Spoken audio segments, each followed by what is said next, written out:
Dans 2 petits mois, les Britanniques auront officiellement leur nouveau roi. Charles III sera en effet couronné au cœur de l'abbaye de Westminster aux côtés de son épouse Camilla Parker Bowles. Celle qui a reçu la bénédiction de la reine Elisabeth II avant sa mort aura aussi droit à son moment de gloire. Elle héritera même d'un titre bien plus honorifique que reine consort puisque c'est en tant que reine tout court qu'elle sera considérée après avoir été oint avec l'huile du couronnement, longuement préparée. Qui dit bientôt reine, dit exigence qui va avec.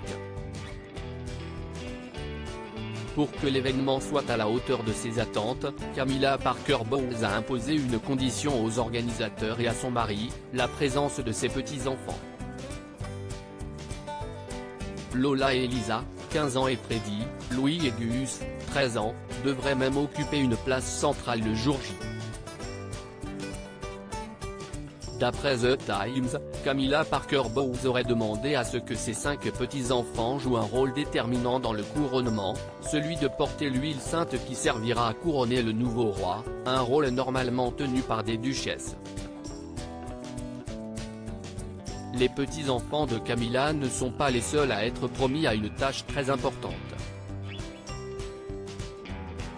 En tant que futur roi d'Angleterre, le prince George devrait lui aussi occuper un rôle majeur, si une décision assez audacieuse.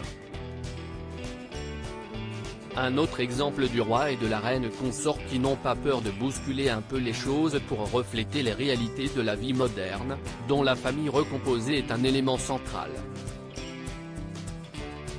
Un couronnement sous tension. Le couronnement du roi Charles III devrait être un moment de joie, certes solennel, mais symbole d'un renouveau au sein de la couronne britannique.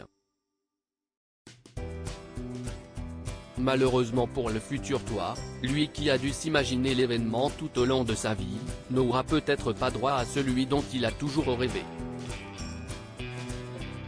Depuis des mois, de lourdes tensions font rage entre le clan royal et le prince Harry et Meghan Markle, exilés en Amérique depuis leur retrait des premiers rangs de la monarchie.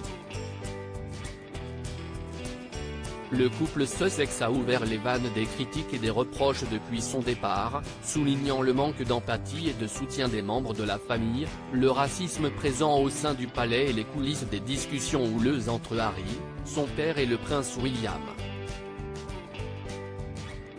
Des affronts répétés et incessants pour Charles et William, dont la règle d'or est de ne jamais se plaindre ou répondre aux diverses attaques.